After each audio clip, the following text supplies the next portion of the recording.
Salmo 51 é a oração de Davi, depois que ele comete o pior pecado de sua vida, os piores, né? Salmo 51, verso 5, quem achou, diga amém. Vê se seu irmão está sem a escritura, oferece para ele. Salmo de número 51, verso 5 diz assim. Eu peguei a tradução da NVI, Nova Versão Internacional, porque eu achei mais interessante, mas o sentido não vai diferir se a sua for corrigida, atualizada, enfim, viva. Diz assim, Salmo 51, verso de número 5. Sei que sou pecador desde que nasci, sim, desde que me concebeu a minha mãe. A igreja podia ler em alto com som no 3, 1, 2, 3.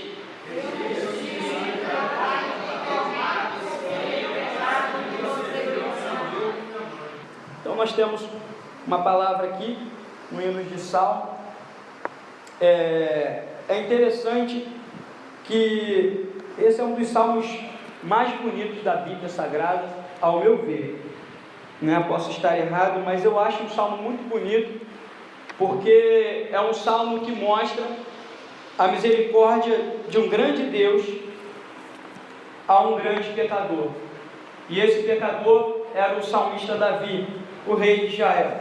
O salmo de número 51 é aquele salmo que todas as vezes que enfrentamos dificuldade, como Davi, nós podemos abri-lo e fazer a leitura dele e chorar aos pés do Senhor as nossas misérias e lamentar diante de Deus a nossa fraqueza.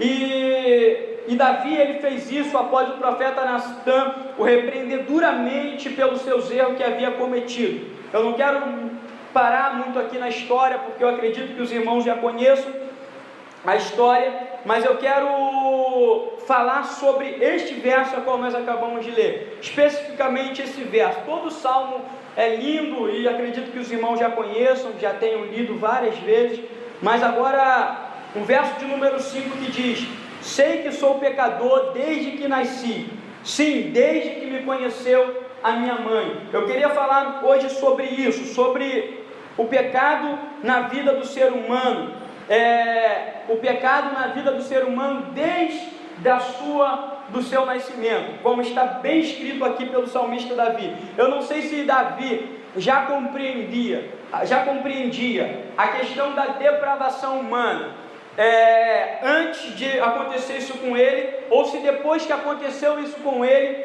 o Espírito Santo lhe revelou essa fraqueza do ser humano, a falha do ser humano. Mas uma coisa nós sabemos, que isso é revelado em todas as Escrituras, e é o que nós vamos agora tentar pontuar aqui nessa noite, alguns pontos.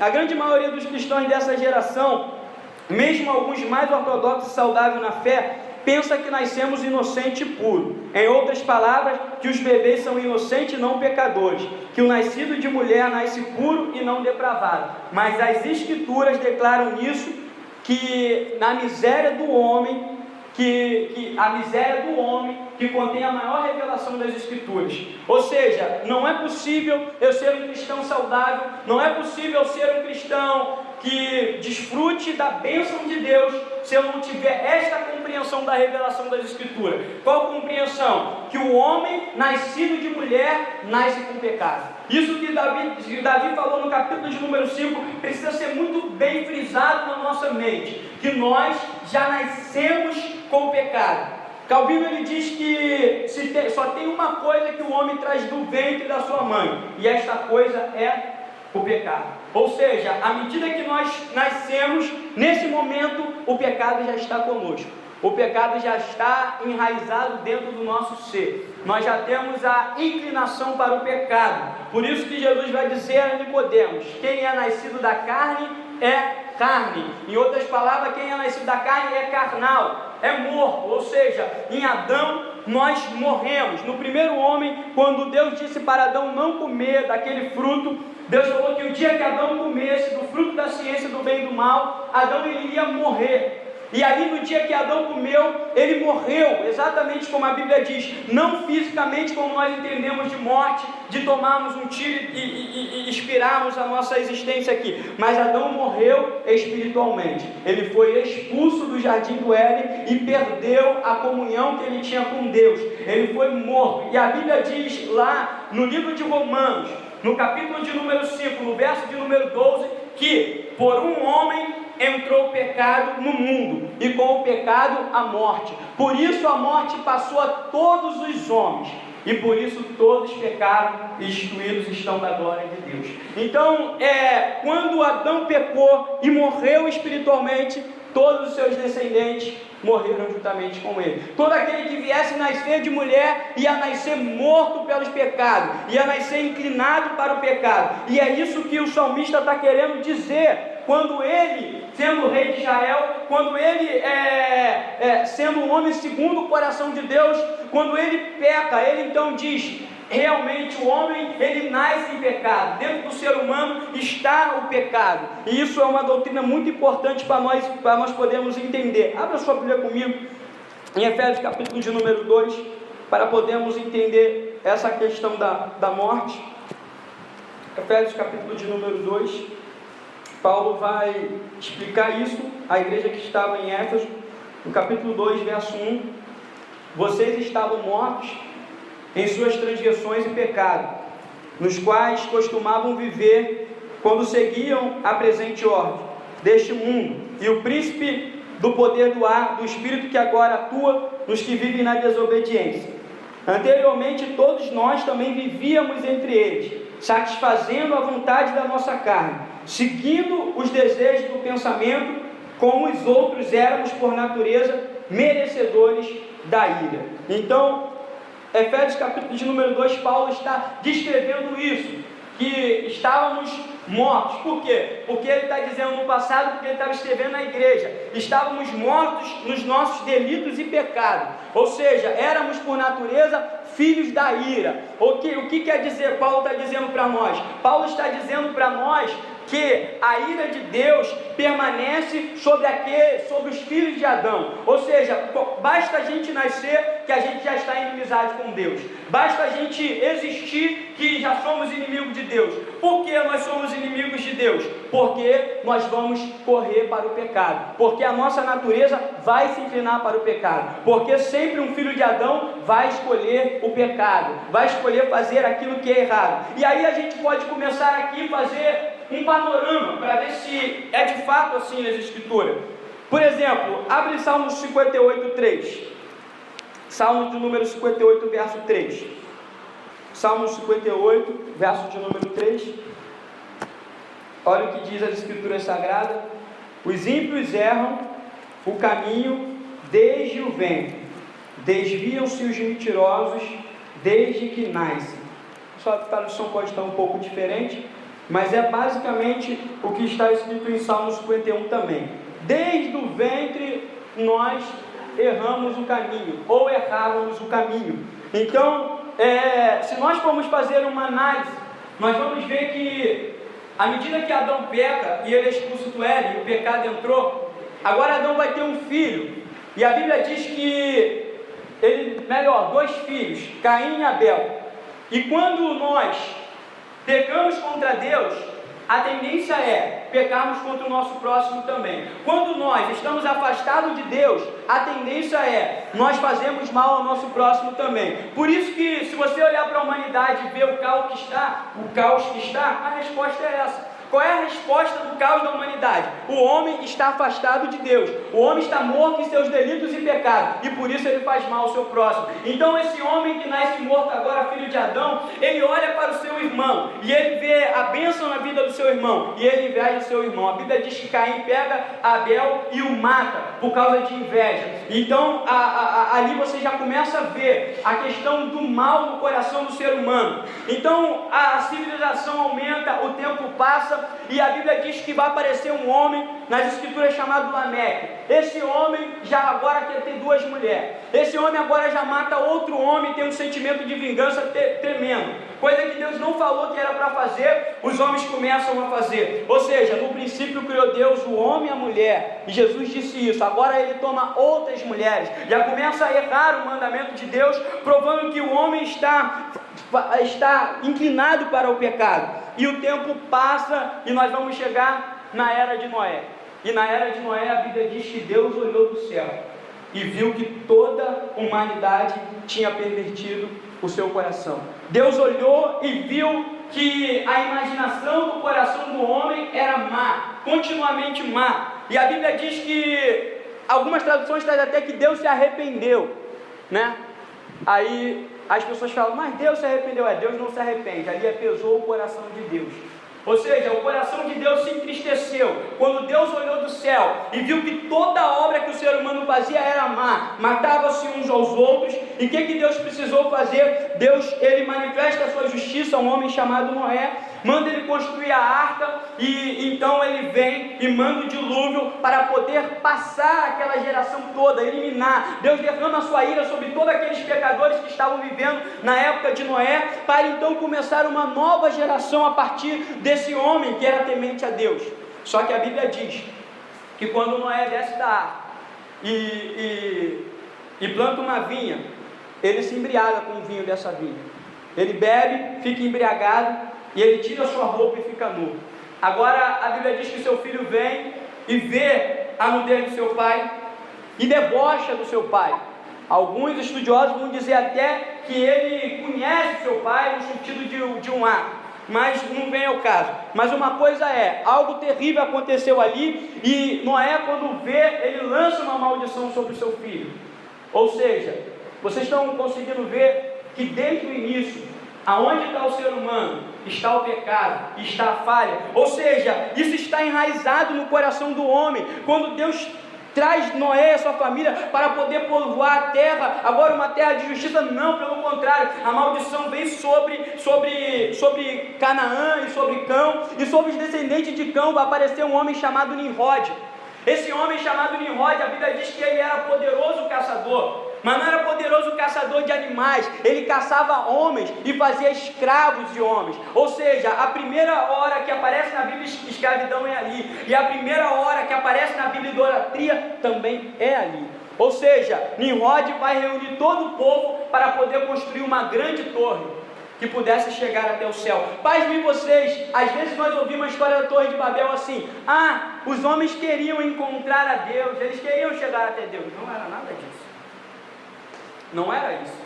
O homem é tão mau, tão perverso, que ele queria destruir a Deus. Dá vontade de rir, mas era isso que eles queriam, porque eles acabaram de vir de um dilúvio, e eles pensaram o seguinte: Deus pode enviar outro dilúvio, porque eles ouviram de Deus, eles sabiam o testemunho de Deus. Então eles falaram: agora nós não vamos deixar que Deus envie outro dilúvio, nós vamos construir uma torre até o céu, e antes que Deus mande um dilúvio, nós vamos acabar com ele. Era a ideia de Nimrod, tamanha perversidade do coração do homem. E eles juntaram, e cada um começou a assar bloco e a pegar piche, a construir uma torre que estimam os especialistas chegou a 2 km de altura em média. Ou seja, o maior arranha-céu da humanidade. E a Bíblia diz que Deus olhou do céu e disse: desçamos e confundamos a língua dos homens. E chamou aquele lugar de Babel, porta de Deus, e que ficou conhecido como confusão. A confusão das línguas. Hoje não seria necessário termos a confusão das línguas se não fosse a iniquidade no coração do homem. Então, mais uma vez, prova o quanto o homem é mau. E Nimrod, ele é tão perverso, ele é tão mau, esse homem, que ele toma a sua mãe por mulher e gera um filho, e daí vão construir uma estátua desse filho, e toda a idolatria surge a partir daí. E é onde que Paulo chega no capítulo de número 1 de Romanos, e diz que eles, conhecendo a Deus, conhecendo as obras de Deus, não glorificaram como Deus. Antes, em seus discursos se tornaram vazios, vãos, entenebrecidos no entendimento escuro, e se tornaram loucos, mudaram a glória do Criador e adoraram a criatura no lugar do Criador, que é bendito eternamente. Começaram a adorar animais, começaram a adorar homens, começaram a adorar estátua de ouro, de madeira, ou seja, o homem só fugindo do caminho de Deus, o homem só se afastando do caminho de Deus. E a Bíblia diz que nisso o homem vai se corrompendo, e se não é a graça e a misericórdia de Deus, de ir na Mesopotâmia e achar um homem ali, e manifestar a graça desse homem, para levantar uma nação, o homem estava continuamente cego nos seus pecados, porque Abraão estava enfiado em um monte de idolatria. O seu pai, um fazedor de deuses, vendia deuses e ele ajudava o seu pai, mas Deus foi lá, escolheu Abraão e falou: sai, Abraão, dessa terra, da sua parentela, porque eu vou fazer de ti uma grande nação. E Deus começa a manifestar luz aos descendentes de Abraão. Só que é interessante olhar isso, olhar para Abraão e ver a luz que Deus manifestou em Abraão, em Isaac, em Jacó e na sua posteridade pelas 12 tribos, e ver que não foi diferente das outras nações. Você olha Deus manifestando uma graça tremenda, e a Bíblia diz que Deus levantou a mão a um povo contradizente todos os dias. Deus enviou seus profetas madrugando e acordando, e eles não quiseram dar ouvido. Deus fez provisão no deserto do Maná, mas eles queriam a cebola e o alho do Egito. Deus tratou com eles de forma maravilhosa, mas eles continuaram obstinados e de coração duro. E nós não somos de forma diferente. O que é isso? É a maldade no coração do ser humano, ou seja, é o pecado dentro do ser humano. E para nós termos uma boa compreensão de Deus e podermos ter comunhão com Deus da forma correta, nós precisamos entender isso, que todos pecaram e destituídos estão da glória de Deus, que todos foram afastados de Deus por causa do pecado. Eu não preciso argumentar muito sobre isso, porque eu tenho certeza que se nós pudéssemos extrair os nossos pensamentos em um DVD e colocar uma grande tela aqui e passar os nossos pensamentos, seria vergonhoso. Não seria? Porque é isso, o nosso pecado, a nossa herança inconveniente que nós herdamos de Adão. E a mostrar quão vãs são as nossas imaginações, quão vãs são os nossos pecados. Então o homem o tempo todo ele vem se afastando de Deus. O homem o tempo todo ele vem morto, perdido nos seus pecados, atolado no lamaçal do pecado. O homem ele vem o tempo todo, por mais que Deus vá manifestando graça, ele não ouve. Deus dá uma lei boa, santa e justa, e Deus diz: olha, ela não está longe para que você cumpra, ela está perto, ela está nas tuas mãos, faça isso. Alguém cumpriu? Ninguém pôde cumprir a lei do povo. Ninguém cumpriu os mandamentos de Deus. Alguns, os que eram justos, a gente vê como Davi, caindo no erro, caindo em adultério, caindo em assassino do seu irmão. O que prova isso? Prova o pecado no coração do homem, prova o mal dentro do homem. E só é possível compreender o Evangelho de Jesus Cristo se nós entendermos isso, porque o Evangelho de Jesus ele só vai chegar para salvar uma pessoa quando ela entender que não tem esforços que ela possa fazer para alcançar o Senhor, porque o tempo todo ela vai fugir de Deus, ela vai envergonhar a Deus, ela vai transmitir a lei de Deus. Ela precisa entender que Deus precisa vir nela e fazer dela uma nova criatura.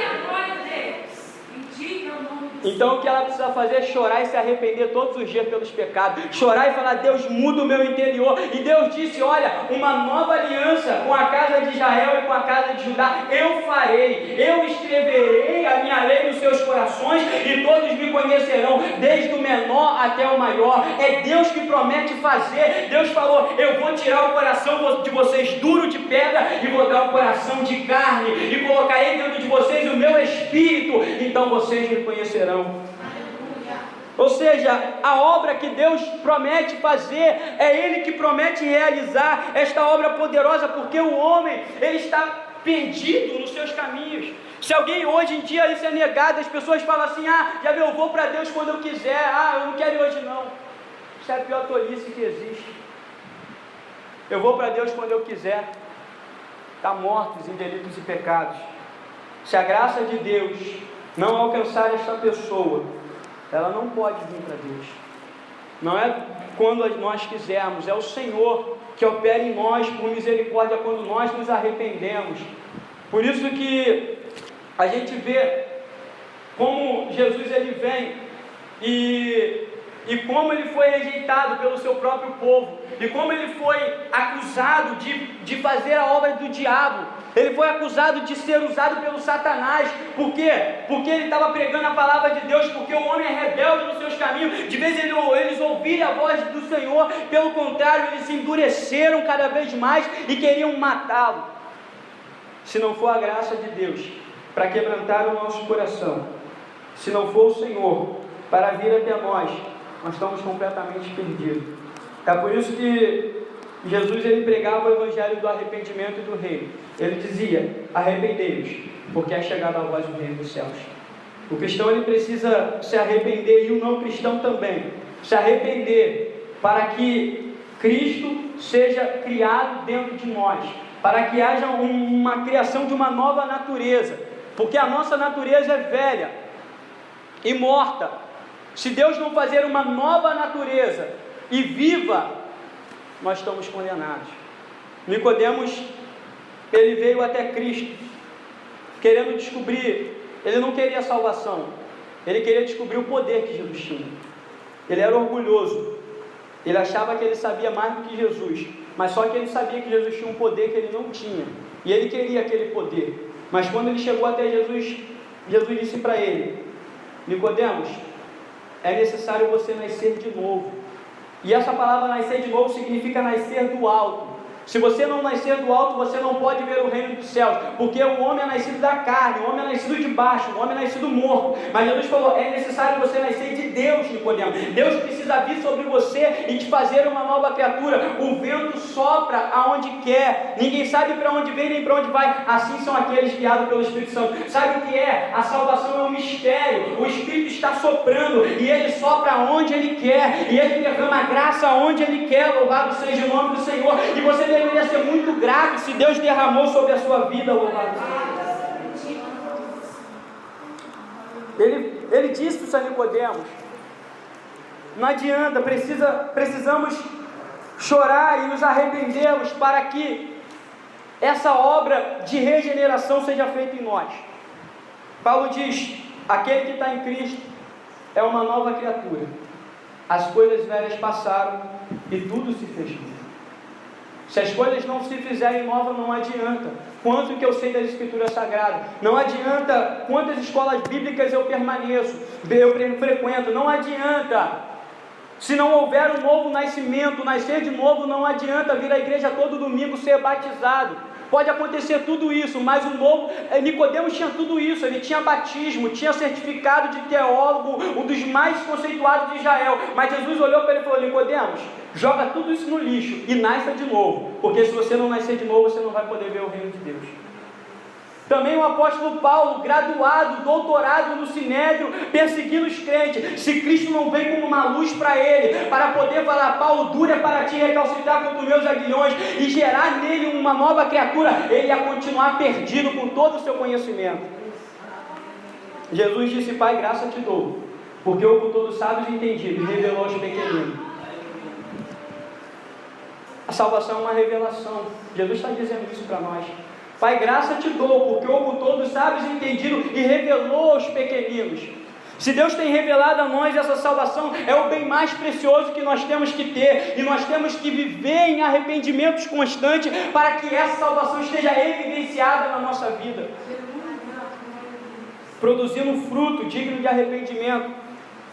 Novos pecados requer novos arrependimentos. Porque quando você se torna uma nova criatura, o teu espírito é vivificado, mas a tua carne continua em você. Você ainda não foi glorificado, e por você não ter sido glorificado, vai haver um combate muito duro na sua vida. Bom seria se nós virássemos cristãos e o desejo do pecado passasse. Seria uma maravilha, seria ótimo, excelente. Mas quando você vai em Romanos capítulo de número 7, Paulo está explicando esse desafio que o cristão tem: o combate da sua carne contra o espírito, o combate da dificuldade de permanecer em santidade, porque a carne se inclina para aquilo que é carnal. A carne se inclina para aquilo que é errado. A carne se inclina para as escolhas da carne. E Paulo diz: eu quero fazer o bem e eu não consigo fazer. Mas o mal que eu não quero, eu cometo sem perceber. E aí ele dá aquele brado: miserável homem que sou, quem me livrará do corpo desta morte? O querer está em mim, mas eu não consigo efetuar. Ou seja, uma luta constante. Mas quando ele chega no Romanos capítulo 8, ele diz: nenhuma condenação há para aqueles que estão em Cristo Jesus, para aqueles que não andam segundo a carne, mas segundo o Espírito Santo de Deus. Ainda que exista esse combate na sua vida, se está tendo combate é porque você está vivo, porque morto não combate. Se não tiver combate, você está morto. Isso é um problema. Mas se tiver combate, você está vivo. Se você está lutando, está se batendo, é porque está vivo. Pode estar doente, mas está combatendo e Deus está trabalhando na sua vida. Esse combate tem que estar na nossa vida. E se esse combate está, nenhuma condenação há. Andar segundo a carne. Essa palavra andar significa no grego dar voltas. É permanecer no pecado.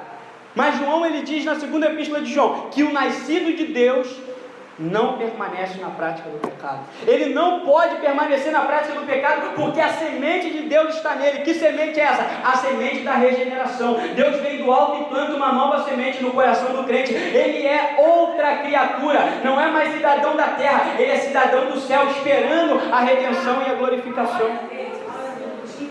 Esperamos a redenção.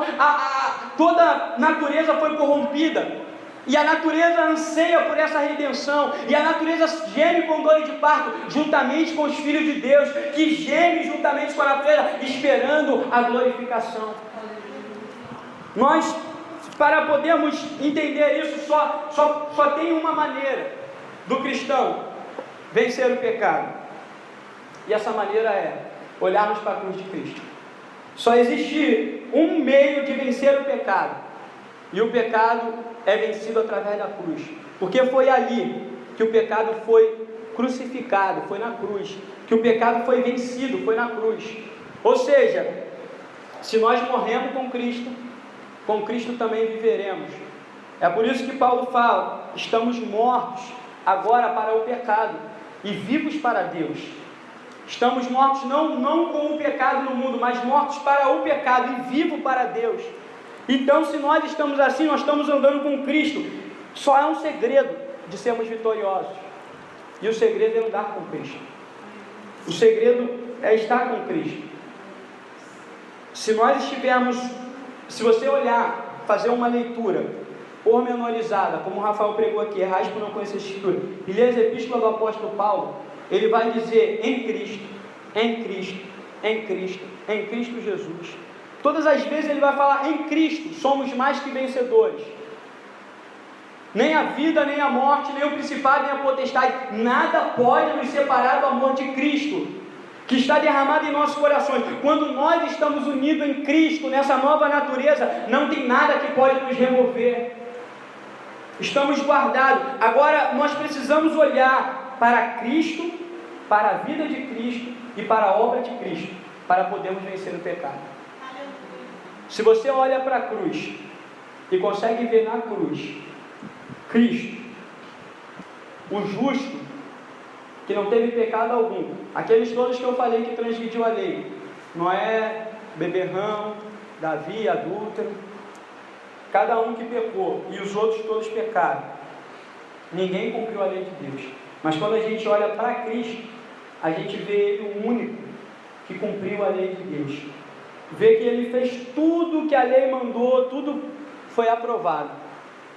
Por que Ele fez isso? É como se fosse assim: tem uma prova para você fazer, mas você não consegue fazer aquela prova.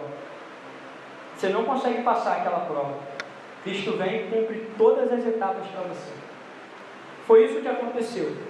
A lei foi dada aos homens, e Moisés disse: maldito todo aquele que não permanecer nos preceitos dessa lei. Ninguém permaneceu, então todo mundo é o quê? Mas aí Jesus vem e permanece em todo o preceito da lei. Agora Ele te chama para uma negociação. Que negociação boa! Enquanto por um homem entrou o pecado e a morte, por outro homem entrou a justiça e a vida e a salvação. Ele te chama para fazer um negócio. Eu te dou minha justiça, você me dá os seus pecados e a sua maldição. É isso que Jesus oferece ao cristão, quando para ele se arrepender e chorar pelos seus pecados. Ele oferece vida, e vida com abundância na presença de Deus. Vida de Deus. Adão foi expulso do Éden e não tínhamos mais comunhão com o Criador. Mas agora, Jesus nos chama a essa nova comunhão. Ele restaura a comunhão. Agora você pode olhar para o céu e falar: Abba, Pai. Sabe o que é Abba, Pai? Abba é uma palavra hebraica para falar papai, paizinho. Você pode chamar Deus de pai com intimidade. Antes, Deus era juiz e você era réu. Você estava morto, sem delitos e pecados, e a ira de Deus estava sobre você, pronta a ser derramada e cortar sua cabeça. Agora Deus derrama a ira dele sobre o seu filho, e você entra para a família de Deus, e Deus te olha com amor e misericórdia. Não é fantástico isso? Esse amor? Mas para isso nós precisamos entender que nós nascemos de pecado, e que em pecado nós viemos ao mundo, e que o pecado está dentro de nós e precisa ser confessado. Precisamos nos arrepender de toda a maldade e pedir que o Espírito Santo implante a semente em nós. E de pé nessa noite, vamos falar com o Senhor. Essa é uma doutrina que é bom ser estudada. Se você entender isso, você vai entender por que você fica combatendo com dificuldade com o pecado. Você vai conseguir achar vitória na cruz de Cristo. Você vai conseguir se santificar. Se santificar. Como o ídolo leu aqui na palavra introdutória: se pelo Espírito fizeste morrer os atos do vosso corpo, vivereis. Ninguém consegue mortificar a carne senão pelo Espírito. Eu não tenho força para isso. Você não tem força para isso. Mas o Espírito do Senhor está aqui nessa noite para nos ajudar. O Espírito do Senhor está ao nosso lado. Não sabemos orar, mas Ele intercede por nós. Não sabemos mortificar, mas por Ele nós podemos. E somente entendendo isso é que nós vamos entender. Jó, depois que ele sustentava toda a sua justiça diante de Deus, ele falava: não, eu fiz um acordo com meus olhos, eu me desviava do caminho má. Mas quando Deus revelou a glória de Deus para ele e mostrou a ele que o ser humano é pecador, ele diz: eu sou vil, eu me abomino nas cinzas e no pó. Ele entendeu que ele era tão pecador quanto todos os homens. Ele entendeu isso. E nós também precisamos entender isso, que somos pecadores. Feche os seus olhos, cubra a sua cabeça. Senhor Deus, nós estamos aqui na Tua presença e Te agradecemos pela obra redentora que Tu realizaste naquele madeiro. Senhor, a Escritura diz, Senhor, que estávamos mortos nos nossos delitos, nos nossos pecados, fazendo a vontade da nossa carne, e éramos por natureza filho da ira como os demais. Mas o Senhor, que é riquíssimo em amor, pelo Seu muito amor que nos amou, nos visitou, não por obra de justiça que houvéssemos feito, porque não há em nós obra de justiça. Não havia em nós obra de justiça, Senhor. Transgredíamos, pecávamos, mentíamos, orgulhávamos, ó Deus, estávamos realmente mortos, mas a Tua palavra diz que pela graça o Senhor nos alcançou, pela graça o Senhor nos salvou, Deus. Pela graça fomos salvos por meio da fé, que não veio de nós, Senhor, não veio da nossa atitude, veio do Senhor como um presente, veio do Senhor como uma dádiva, porque somos feitura Sua e fomos criados em Cristo Jesus para boas obras. O Senhor criou em nós um novo ser dentro de nós e nos tornamos uma nova criatura, e nesta noite queremos Te agradecer. Se tem alguém aqui ainda que não provou, Senhor, esse novo nascimento, Deus vai até o coração dele, Deus vai até o coração dela, gerando um arrependimento das obras mortas, Pai. Tira, remove o velho e coloca o novo, Senhor amado. Vivifica, restaura, renova, Senhor. Só o Senhor pode fazer isso, Deus. Só o Teu Espírito pode regenerar o homem e salvar o homem. Só o Senhor. Nós acreditamos no Teu poder para nos resgatar. Nós confiamos no Senhor para nos salvar, Deus. E ainda assim, depois de salvo, Senhor, ainda há um conflito dentro do nosso interior. Como disse o apóstolo, às vezes queremos fazer o bem, às vezes queremos evangelizar, orar uma madrugada inteira e não conseguimos orar um pouco mais e a nossa carne, Senhor, logo esmorece, Pai. E o bem está em nós, mas não conseguimos efetuar. Nos ajuda a mortificar a nossa carne pelo Teu Espírito Santo, Senhor. Nos ajuda a chorar as nossas misérias diante do Teu altar. Nos ajuda a renunciar o nosso orgulho e o nosso egocentrismo, Pai, para recebermos a Tua graça, para recebermos o Teu favor, Senhor. Senhor, nos ajuda a estarmos aos Teus pés continuamente, Senhor, porque Tu és poderoso para poder fazer isso, Senhor. Nós clamamos por misericórdia e cremos que Tu és um Deus de misericórdia, cremos que Tu és um Deus de graça. O Senhor não poupou nem mesmo o Seu Filho Jesus, mas o entregou por amor de nós. Porventura não nos dará também todas as coisas? E que nós pedimos é a santificação, e que nós pedimos é a mortificação da nossa carne